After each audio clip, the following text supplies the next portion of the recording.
Bismillahirrahmanirrahim. Alhamdulillahirabbil alamin wassalatu wassalamu ala asyrafil anbiya'i wal mursalin wa ala alihi washabbihi ajma'in. Subhanaka la ilma lana illa ma 'allamtana innaka antal alimul hakim wa la haula wa la quwwata illa billahil aliyyil azim. Assalamualaikum warahmatullahi taala wabarakatuh dan selamat malam kepada semua para penonton waptv.my yang sudi bersama-sama dengan kami dalam program Siri Bicara Ummah SBU 2 pada malam ini. InsyaAllah dalam kesempatan 1 jam yang kita ada, insyaAllah berkongsi, kita berbincang tentang satu isu yang cukup rapat dan dekat dengan kita pada hari ini.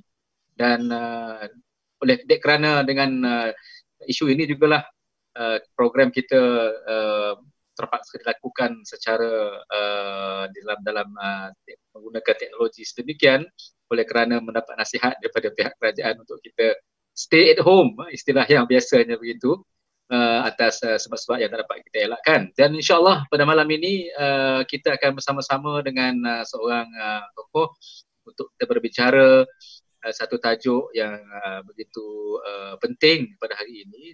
Hari ini kita dah masuk fasa yang kedua, fasa yang kedua untuk kita berada di dalam rumah, tidak boleh keluar dan sebagainya atas cabaran yang kita hadapi pada hari ini, iaitu tajuk perbincangan kita ialah COVID-19 ibrah buat umat. Ini satu topik yang cukup penting untuk sama-sama kita hadapi. Dan bersama-sama kita insyaAllah pada malam ini kita akan berkongsi pendapat, pandangan dan juga mungkin mutiara-mutiara yang boleh kita sama-sama kongsi dengan Tuan Haji Ahmad Azam Abdul Rahman, Presiden Wadah Percerdasan Ummah Malaysia. Assalamualaikum Tuan Haji.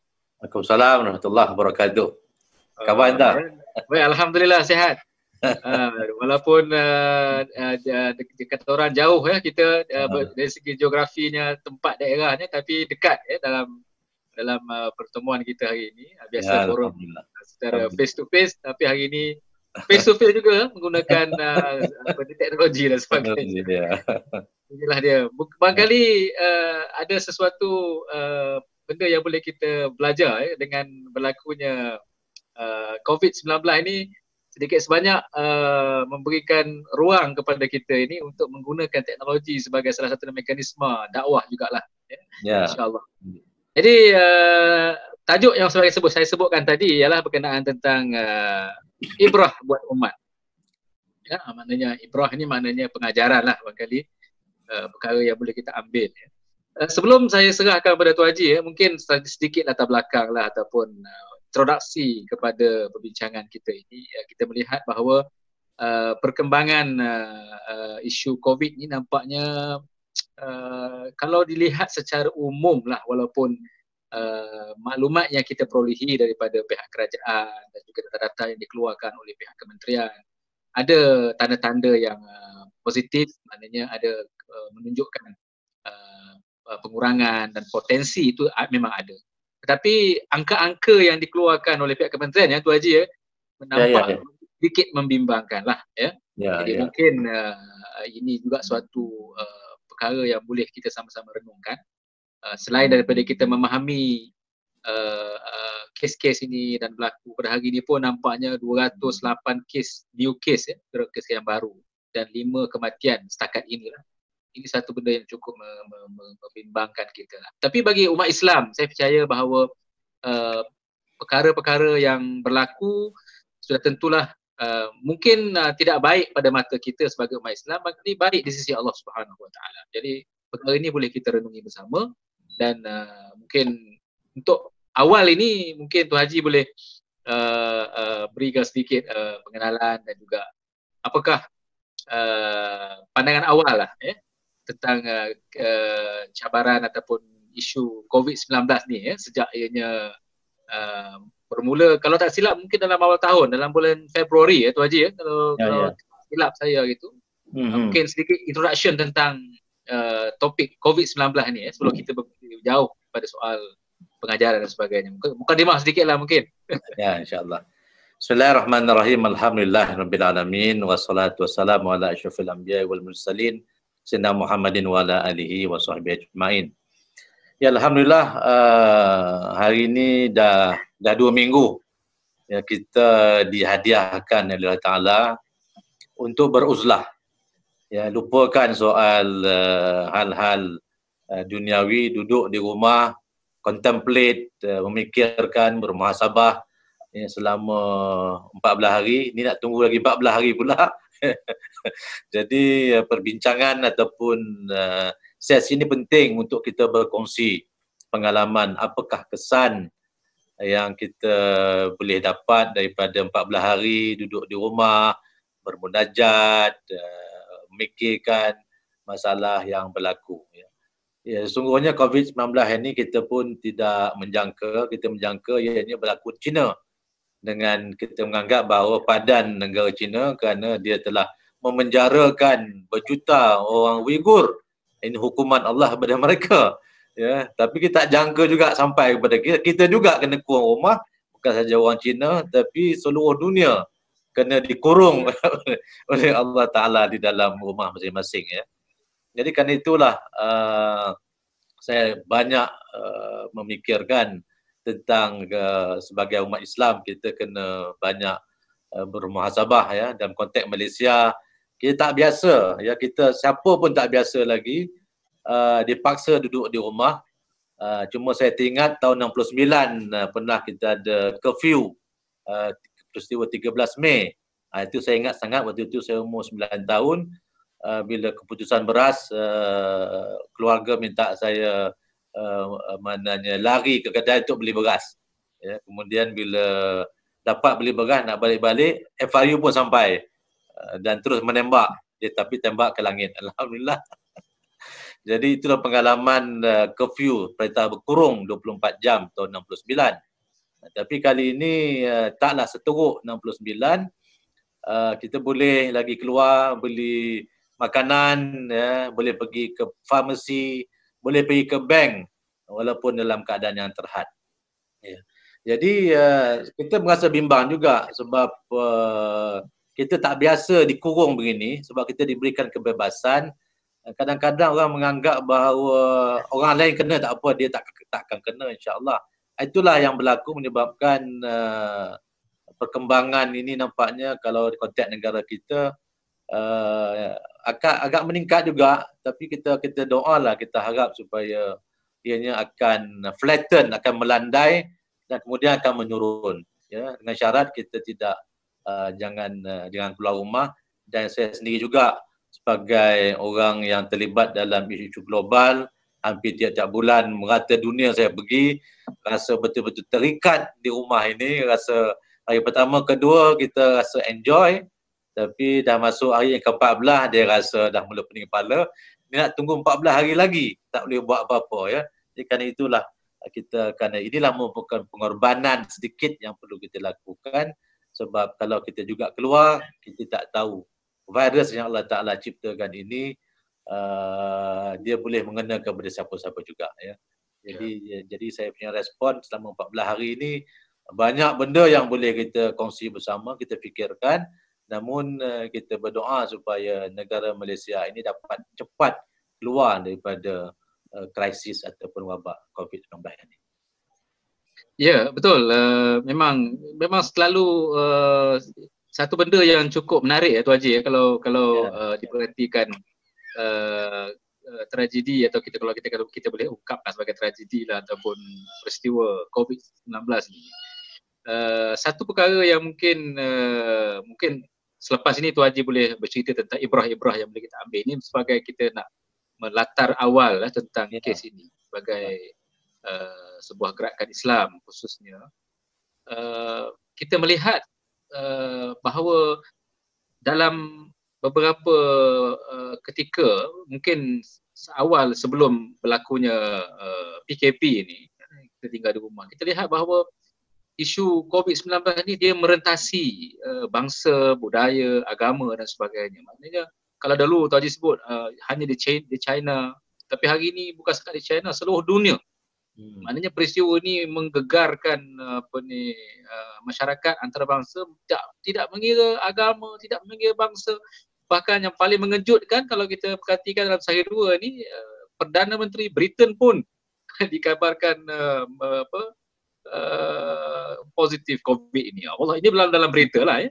Jadi ini menunjukkan bahawa benda ini begitu menakutkan, tetapi kita lihat ini satu ujian ya. Mungkin suatu perkara yang awal sebelum kita pergi detail perkara ini, melihat tragedi ini suatu yang mungkin kita boleh fikirkan apakah ibrahnya di sebalik serangan yang berlaku dalam COVID-19 ni. Mungkin Haji lihat bagaimana, apakah ianya dari segi sudut positif, negatif dan sebagainya.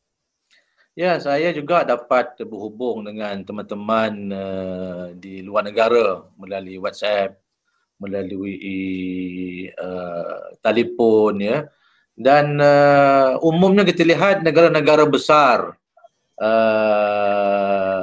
seperti China, seperti Amerika Syarikat, ya, seperti Great Britain, dan dia tidak memilih-milih, ya, orang kaya kena, bangsawan kena, yang miskin bapa gedana kena, negara yang paling kuat mengatakan umpama Amerika mengatakan dia negara yang paling kuat, tapi dengan virus ini dia tidak, dia juga ketakutan sekarang, dan pemegang tahta nombor 1 sekarang dari segi yang menjadi mangsa.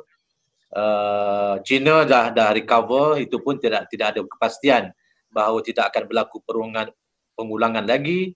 Dan kita lihat Itali, negara, saya kerap juga ke Itali untuk bertemu teman-teman di sana, dan mereka berbangga dengan soal standard healthcare mereka yang paling tinggi, paling sophisticated, ya.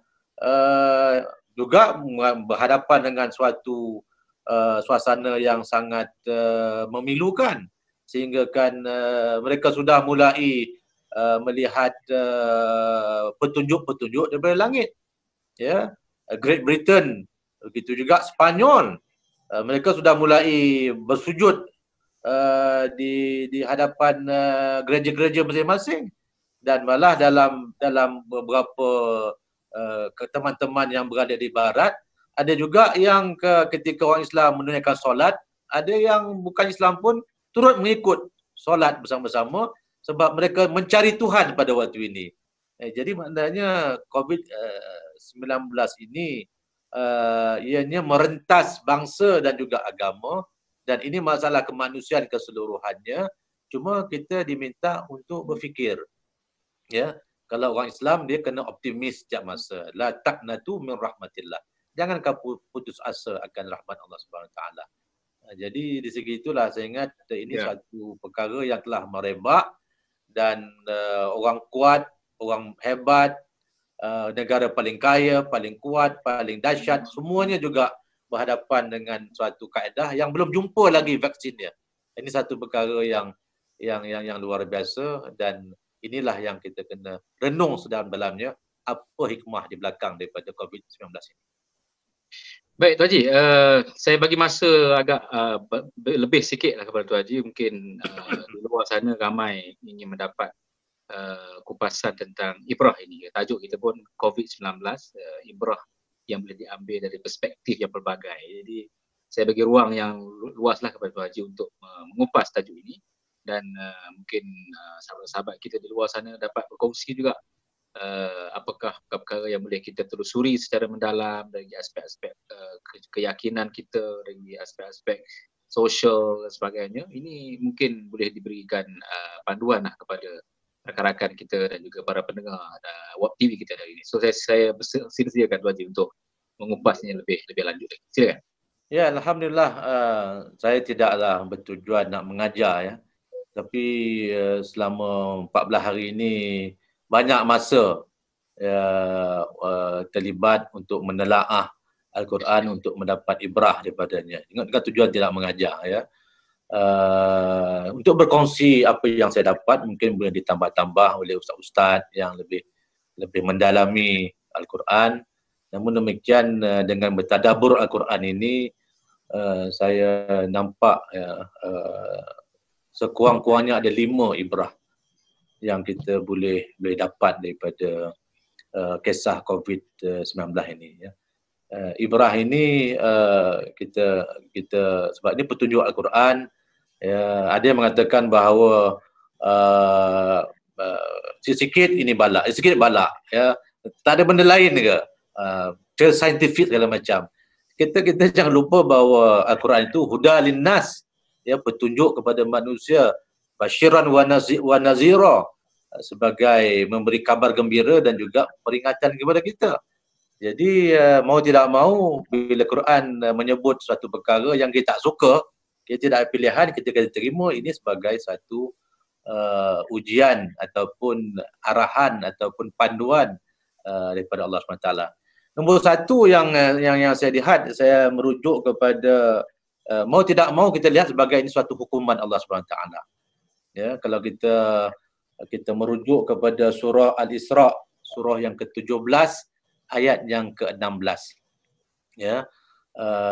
Surah yang berbicara mengenai bila Allah Taala memerintahkan orang-orang kaya, ya, untuk taat kepada perintah Allah Taala, tetapi mereka engkar, dan maka Allah Taala akan membinasakan negara tersebut. Ya. Kalau boleh kita tunjukkan slide tersebut, ayat Quran tersebut, ya.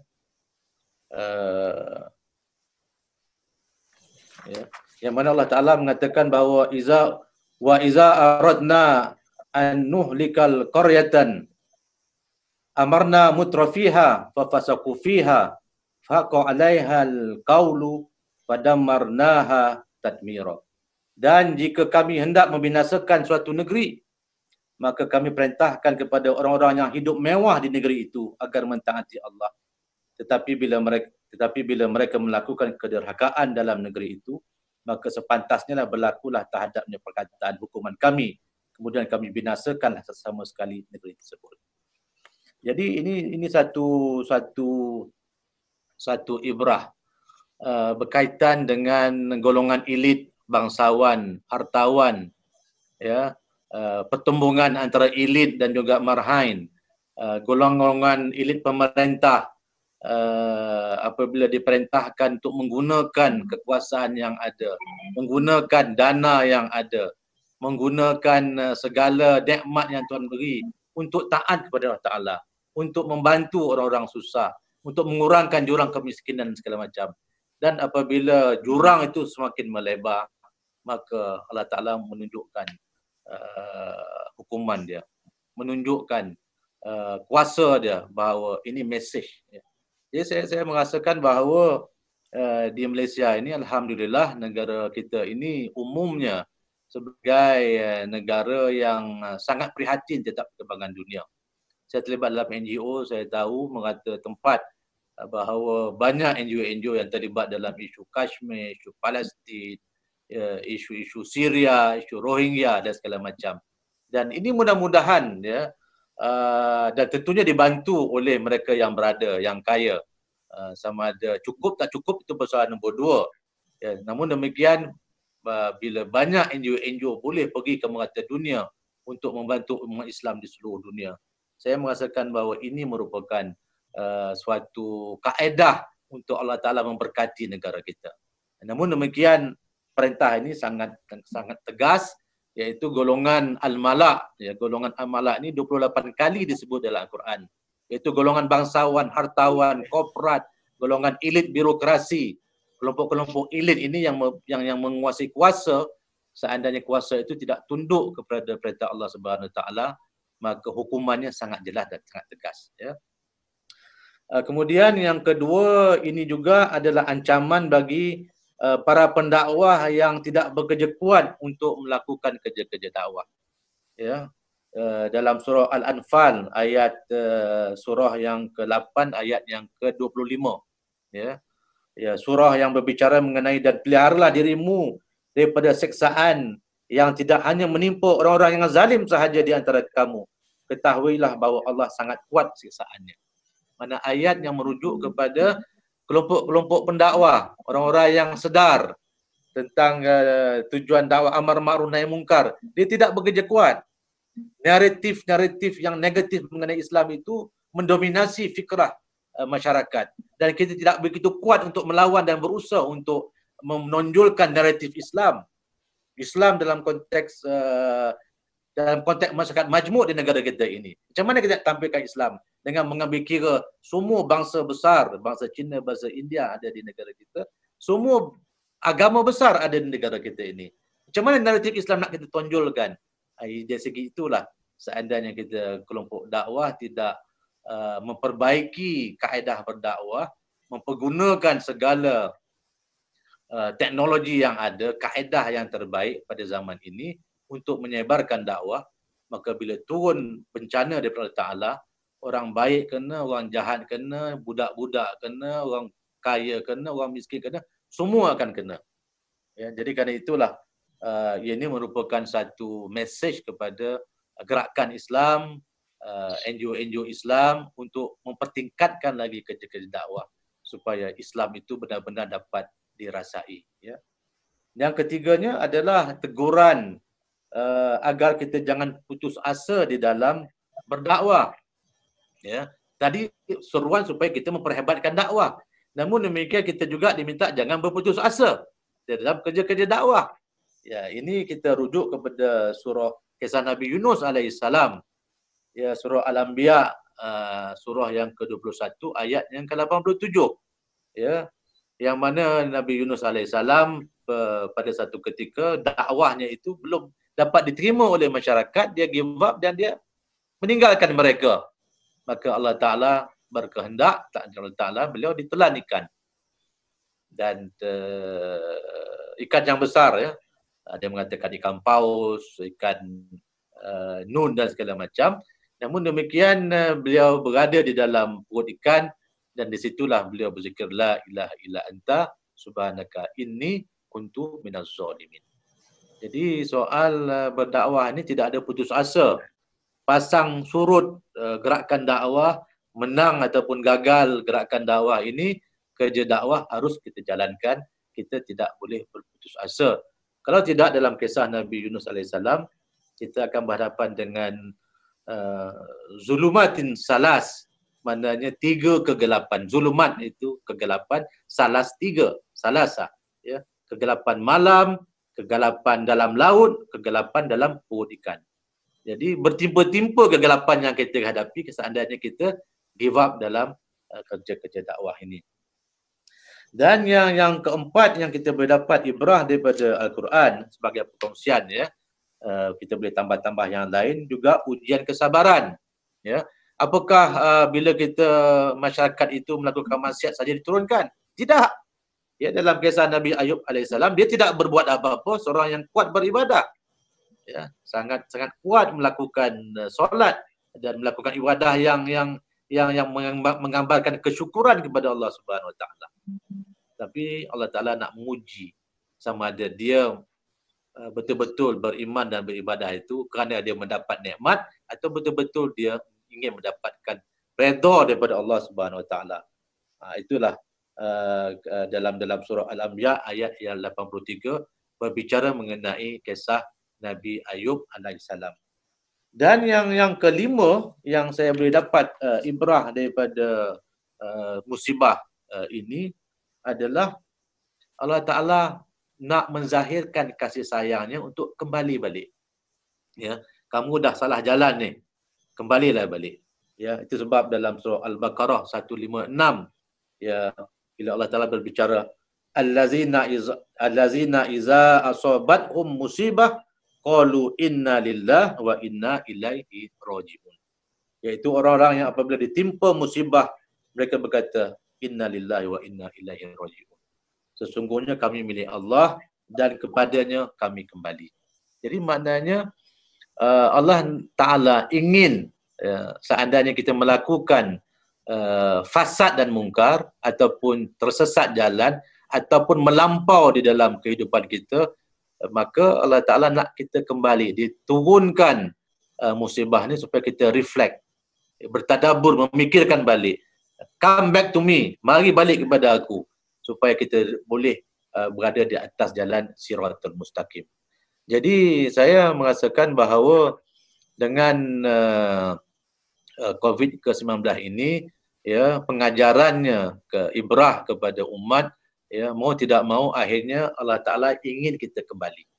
Dan bagi mereka yang telah meninggal dunia kerana COVID-19 ini, Allah Taala mengatakan mereka itu mati syahid. Ya, dia tidak ada rugi apa-apa. Ya, kemudian ya mereka keluarga akan kehilangan, akan sedih. Namun demikian dalam Islam kita mengisytiharkan bahawa mereka yang mati kerana wabak dan kita bersabar kerananya, maka kita adalah dianggap sebagai mati syahid.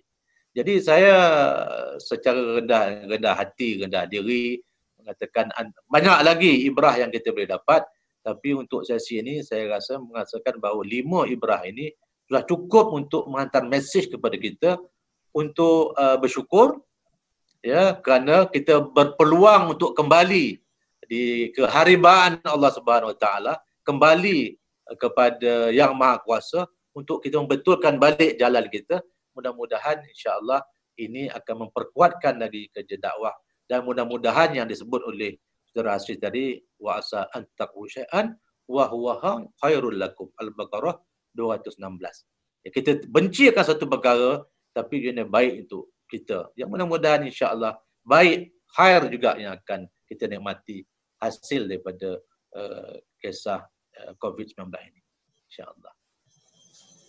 Ya, memang satu benda yang menarik ya, yang penting yang disebut ada 5 perkara tadi Tuan Haji ya, tentang ibrah yang boleh kita ambil, walaupun sebenarnya kalau dikaji secara mendalam banyak lagi ibrah, tapi yang 5 ini pun sebenarnya berat sebenarnya untuk kita hayati dari segi aspek. Contohnya yang pertama ya, betapa Allah Subhanahu Wa Taala menurunkan COVID ini, dan sebahagian kita bukan nak menghukum ataupun nak mengambil peranan Tuhan, tetapi Tuhan juga suruh kita berfikir. Setiap perkara itu tentu ada hikmahnya, dan hikmah yang kita nak ambil ini semata-mata untuk memberikan kesedaran kepada kita semua, sebagaimana Tuan Haji sebut tadi, supaya kita kembali kepada jalan yang sebenarnya. Ya, kerana itu banyak perkara yang mungkin kita boleh lihat dari segi pelbagai tragedi yang berlaku, kes-kes yang timbul, yang saya sebut minggu awal tadi, membimbangkan, bahkan kadang-kadang di luar daripada jangkauan kita. Begitu hebat makhluk yang halus yang kita katakan sebagai virus ini telah menjadi satu ancaman ya, walaupun dikatakan belum dapat lagi dijumpai dia punya ubatnya. Ini menunjukkan bahawa Allah Subhanahu Wa Taala mendatangkan tenteranya yang begitu kecil tetapi mampu untuk menghadapi manusia yang sehebat golongan-golongan al-malak yang disebut tadi tu kan, itu saja. Maknanya mampu untuk berdepan dengan ni, akhirnya sebahagian daripada kita ni lihat hampir terkorban. Jadi ini perkara-perkara yang mungkin kita sama-sama dapat hayati lah. Mungkin ada satu perkara lagi tu Haji yang boleh mungkin hasil daripada 5 ibrah tadi tu. Mungkin kita boleh lihat dari sudut yalah, bukan maksud saya kita keluar daripada peringatan Allah SWT itu, memang hakikat yang kita kena pegang sebagai umat Islam khususnya. Tapi mungkin juga elemen-elemen lain selain daripada konteks yang disebut dalam 5 tadi, bersifat keyakinan, bersifat ialah panduan Rabbani yang kita lihat apa Allah sekalian. Mungkin dalam sedikit kita keluar daripada aspek itu, ialah dari segi betapa virus ini ataupun serangan COVID ini menunjukkan kepada kita bahawa setiap manusia itu harus saling menghormati ataupun saling tolong menolong. Di sini kita lihat macam tragedi yang berlaku ni tu Haji, kita lihat kita jaga kita, mana masing-masing berusaha untuk saling tolong menolong, jaga diri. Jadi ini juga perkara-perkara yang mungkin Tuan Haji boleh uraikan kembali betapa dengan hanya virus yang sekecil ini kita dapat membangunkan manusia ini dengan cara tolong menolong, bantu membantu, maknanya sesama manusia, bahawa kita ini datang daripada satu jalur kejadian yang Allah Subhanahu Wa Taala berikan. Mungkin boleh ditambah lagi perkara ini tadi untuk kita dapat iktibar kepada pendengar kita di luar sana. Ya betul. Saya ingat poin tu penting ya. Sebab bila COVID-19 ini berlaku di China, dalam masa 2 minggu awal, ya, orang Cina memang dipandang begitu hina di merata dunia. Ya, mereka takut seolah-olah mereka inilah yang menjadi punca. Jadi isu COVID-19 dah jadi isu perkauman. Ini milik orang Cina. Jadi orang Cina harus dihindari. Jangan rapat dengan orang Cina. Sebab kalau orang Cina ni sebab dia makan babi, dia makan kelawar, dia makan benda-benda yang kotor. Kebencian itu begitu kuat, ya. Sehingga kan berlaku diskriminasi terhadap orang Cina. Tapi bila COVID-19 ini sudah merebak kepada orang putih, kepada orang Amerika, kepada orang British, ya, kepada orang Itali, kepada orang Malaysia pula, Cina, India, Melayu, semua kena. Jadi mana isu-isu kebencian kaum ini, isu-isu kebencian antara satu sama lain sudah akhirnya secara tak langsung lebur. Ya, sekarang doktor-doktor Cina yang membantu orang Melayu, doktor-doktor Melayu yang membantu orang Cina, doktor-doktor India yang membantu orang Cina, doktor India yang membantu orang Melayu. Jadi maknanya secara tak langsung COVID-19 ni telah meruntuhkan tembok-tembok perkauman yang ada dan menggambarkan bahawa kita berhadapan dengan virus yang tidak mengenal bangsa dan agama, yang boleh membunuh siapa saja, dan kita terpaksa bekerjasama antara satu sama lain. Jadi saya fikir ini satu mesej yang jelas. Orang putih pun kena, Prince Charles pun dikabarkan kena juga, Boris Johnson pun kena juga, ya, dan ada beberapa pemimpin-pemimpin utama negara juga kena. Jadi kerana itulah saya merasakan inilah masa yang terbaik untuk kita menzahirkan persaudaraan yang sebenar kemanusiaan tersebut. Misi kemanusiaan, kasih sayang sesama insan, rahmat Allah kepada semua insan. Saya fikir inilah masa yang terbaik dan kita kita dapat meruntuhkan tembok-tembok kebencian antara satu sama lain. Ini satu hikmah yang saya fikir yang Allah Ta'ala hadiahkan kepada kita sebenarnya. Walaupun nampak perit, tetapi ia telah meruntuhkan satu tembok pemikiran, curiga, prasangka antara satu sama lain, menyebabkan kita lupa tentang perbezaan ras dan juga agama, dan kita sama-sama cuba menangani masalah yang sedang kita hadapi. Okey, Alhamdulillah tadi. Mungkin kita pun dah banyaklah perkara yang kita bincangkan. Ya, mungkin rakan-rakan kita di luar sana pun ada persoalan-persoalan yang ditimbulkan. Mungkin kita boleh lihat. Mungkin daripada 5 ibrah yang Haji huraikan tadi, apakah rumusan yang boleh Haji kongsikan dengan kita semua untuk kita lihat, selain daripada peringatan-peringatan yang diberikan oleh Allah Subhanahu Wa Taala dalam Al-Quran, mungkin sebahagiannya kita boleh kaji lagi dari hadisnya, ya mungkin, dan apakah senario yang berlaku ini, terutama serangan daripada COVID-19 ini juga dapat diambil iktibar oleh seluruh masyarakat, macam kita bincangkan tadi. Maknanya ianya merentasi budaya, bangsa, masyarakat yang mungkin kita sama-sama dapat telusuri lah. Macam Haji kata tadi, di setengah negara dunia pun orang bukan Islam pun dah mula mencari Tuhan. Ini suatu perkara yang agak unik yang mungkin kita lihat sebagai satu kaedah yang Allah nak mengajar manusia supaya melihat balik siapakah penciptanya yang sebenarnya.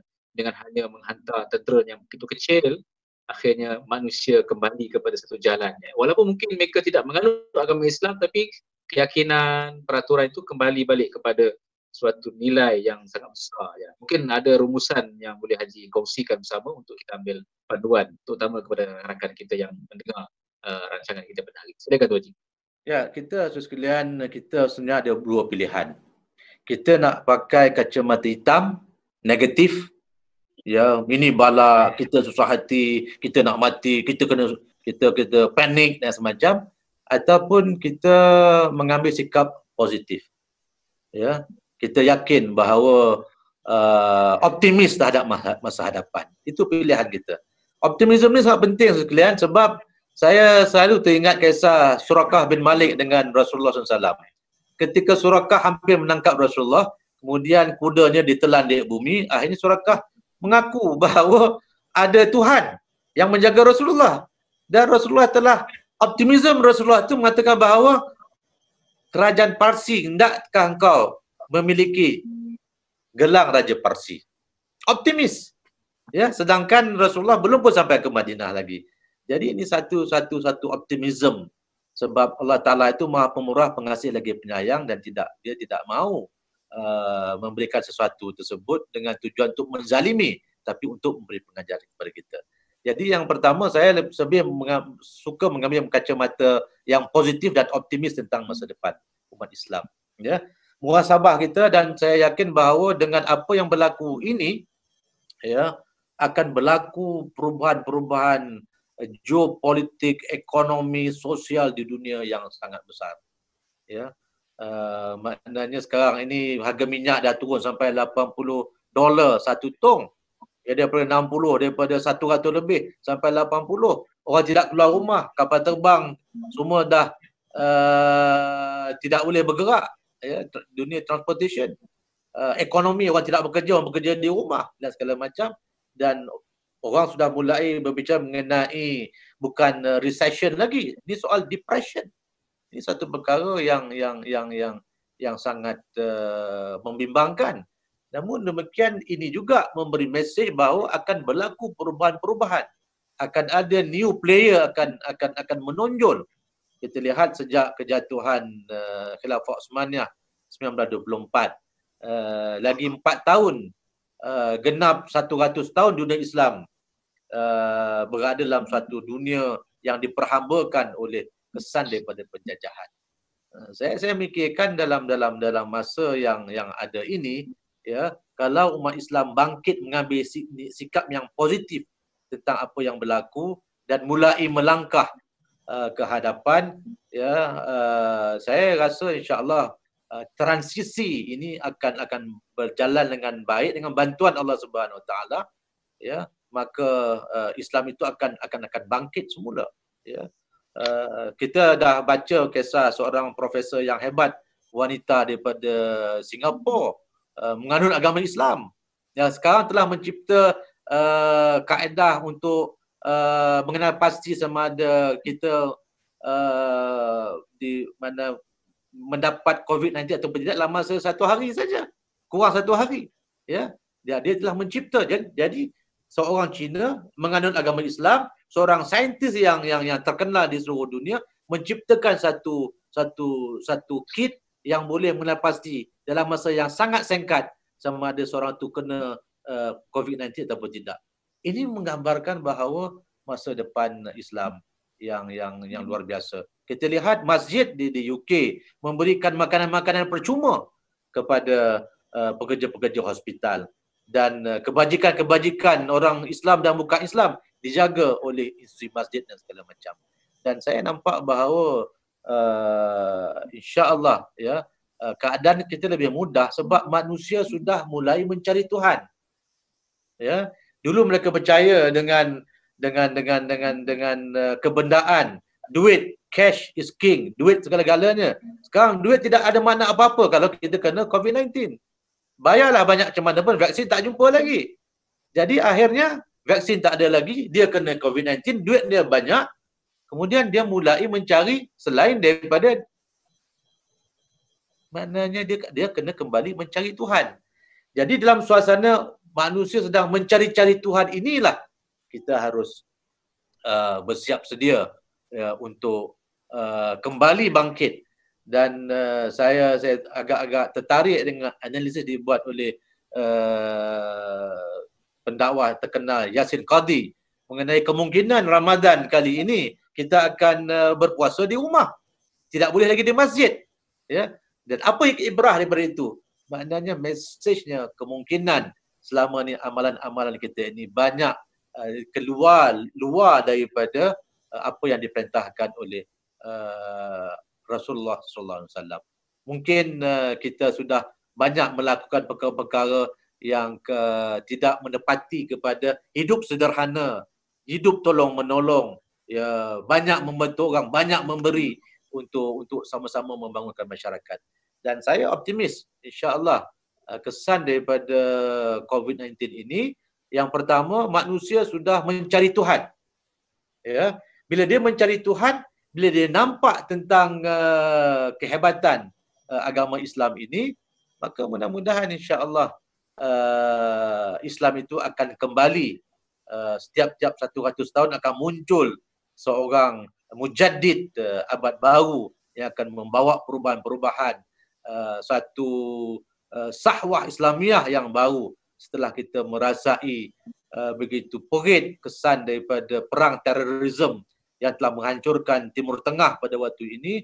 Pastinya insya-Allah ada fajar baru yang akan menyingsing, dan insya-Allah Allah Taala amat sayang dengan kita, amat kasih dengan kita, asalkan kita kembali kepadanya dan ikut apa yang telah diperintahkan di dalam Al-Quran dan juga apa yang telah ditunjukkan oleh sunnah Nabawiyah.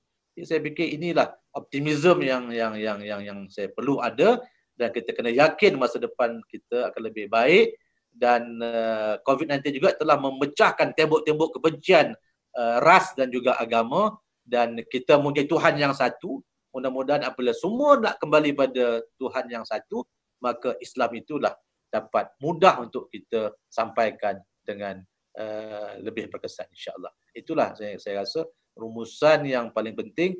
Kena optimis, kita yakin Allah Ta'ala ini tidak mensia-siakan kita, Allah Ta'ala ini tidak zalim, tapi dia ingin supaya kita sentiasa kembali kepadanya, dan bila kembali kepadanya maka kita mendapat redha dan kasih sayang Allah Subhanahu Wa Taala. Ya, itu rumusan yang saya. Baik, terima kasih Tuan Haji atas kupasan yang begitu bermakna dan menyentuh beberapa aspek-aspek yang menyeluruh dari segi aspek sosialnya, dari segi aspek akidahnya, dari segi aspek ekonomi dan sebagainya. Dan ini benda-benda yang saya fikir sebagai umat Islam, khususnya bagi gerakan Islam yang ada pada hari ini di Malaysia khususnya, kita kena sama-sama melihat perkara ini dalam perspektif yang luas, tidak terlalu jumud, dan juga kita sama-sama renungi ianya dengan kata orang kita bersangka baik dengan Allah Subhanahu Wa Taala, kerana setiap perkara yang berlaku ini sudah tentu telah ditakdirkan oleh Allah. Hanya manusia yang barangkali lupa terhadap apa yang telah dijanjikan oleh dia, oleh Allah Subhanahu Wa Taala. Jadi sekali lagi saya nak ucap terima kasih kepada Tuan Haji atas kesempatan masa yang telah dimanfaatkan bersama. Mudah-mudahan ibrah yang dikupas sebentar tadi itu dapat sama-sama kita telusuri dan kita hayati bersama untuk menjadi iktibar khususnya kepada kita semua, insya-Allah. Jadi sekali lagi terima kasih kepada penonton dan juga rakan-rakan di luar sana. Kita sama-sama doalah kepada Allah Subhanahu Wa Taala, mudah-mudahan COVID-19 yang sekarang sedang kita hadapi ini akan terus berjaya dapat diatasi dan kembali balik dengan kehidupan kita yang biasa, ya. Mudah-mudahan dengan kebimbangan-kebimbangan yang mungkin berlaku hari ini, orang tak boleh kerja sebagai contoh, ramai di kalangan kawan-kawan kita, para usahawan yang berhadapan dengan ujian, ya, para penternak, para nelayan dan sebagainya. Contohnya hari ini Tuan Haji, saya mendapat maklum beberapa kawasan khususnya para petani, ya, mereka tak dapat nak menjual hasil pertanian mereka kerana COVID ini. Jadi tempat-tempat jual barang, contohnya macam pasar-pasar tutup, jadi hasil itu tak mampu untuk dijual dan sebagainya. Jadi terpaksalah disedekahkan kepada orang-orang yang memerlukan dan sebagainya. Mungkin ada sebahagian rakan-rakan yang membantulah untuk sekurang-kurangnya menampung kos yang ada itu, walaupun bagaimanapun ini sesuatu yang di luar daripada jangkaan kita lah, insya-Allah. Jadi insya-Allah mudah-mudahan banyakkan kita bermunajat kepada Allah Subhanahu Wa Taala, melakukan solat hajat, dan juga kita sama-sama mengambil iktibar daripada peristiwa yang berlaku ini. Jadi para penonton sekalian, insya-Allah ada beberapa iklan yang mungkin saya nak sampaikan kepada tuan-tuan semua sebelum kita mengakhiri rancangan kita ini. Iaitu yang pertamanya, insya-Allah WAP TV akan terus bersiaran dalam tempoh PKP ini, ya. Kita tak ke mana-mana, semua ada di rumah. Insya-Allah besok pagi sekitar dalam pukul 11 jam 9 pagi kita akan ada satu lagi siri bicara umat wanita, ya, Salwa. Cakna yang bertajuk Cakna Anak Barisan Hadapan COVID. Ini pun satu cabaran juga ya, betapa ramai di kalangan para petugas kesihatan kita, para doktor, pakar-pakar yang telah bertugas begitu hebat ya, berdepan dengan pesakit-pesakit dan juga sebagainya. InsyaAllah kita akan bincang tentang bagaimana peranan yang telah dimainkan oleh NGO dalam membantu mereka, anak-anak mereka khususnya yang terpaksa bekerja lebih daripada tempoh sepatutnya sebelum ini, tapi akan bersama-sama dengan 3 orang panelis kita, iaitu Puan Hajah Nur Aizan Ismail, Naib Pengerusi Salwa Malaysia, dan juga Puan Hajah Mahanum Basri, penasihat program Cakna Anak Malaysia, iaitu juga Presiden Persatuan Tazkar Negeri Selangor, insyaAllah. Dan yang kedua, insyaAllah kita juga akan bersama-sama satu lagi tazkirah ya, Jumaat, oleh kerana tempoh PKP ini sembahyang solat Jumaat pun ditangguhkan. Kita akan ada satu slot 1 jam bersama dengan Bahagia Fadil Ustaz Zamri Zainal Abidin pada pukul 12 tengah hari besok, dengan tajuk tazkirah beliau iaitu cabaran dakwah para anbiya. Mungkin saya percaya bahawa sebagai seorang sejarawan, orang yang ni dia akan berbicara tentang topik-topik berkaitan tentang peranan sejarah dakwah dalam konteks para anbiya ini, insya-Allah. Jadi saya rasa itu sahaja Dato' Haji ya, insya-Allah. Kita bersiaran pada malam ini. Sama-samalah kita bermunajat pada hari ini, insya-Allah, bermula pada hari ini, insya-Allah esok hari Jumaat, hari yang penuh keberkatan, banyakkan doa. Malam ni insya-Allah sama-sama kita bangun malam, bersolat hajat, bertahajud kepada Allah Subhanahu Wa Taala, dan kita mohon doa mudah-mudahan dalam solat hajat kita bersama-sama menedah tangan, membaca doa-doa qunut nazilah khususnya, yang mohon moga-moga ujian COVID-19 ini dapat dikurangkan dan negara kita dapat kembali pada asal dan kita dapat melaksanakan tugas-tugas kita yang baik, insya-Allah semua. Jadi terima kasih sekali lagi. Mudah-mudahan ada manfaatnya apa yang telah disampaikan oleh panel kita, Tuan Haji Ahmad Abdul Rahman, Presiden Wadah Majlisan Umat Malaysia. Saya mohon maaf atas segala kekurangan sepanjang mengendalikan siri bicara ummah kita pada hari ini. InsyaAllah ada masa dan ketikanya kita akan bertemu lagi dalam siri-siri yang akan datang. Wabillahi taufiq wal hidayah. Wassalamualaikum warahmatullahi taala wabarakatuh. Waalaikumsalam.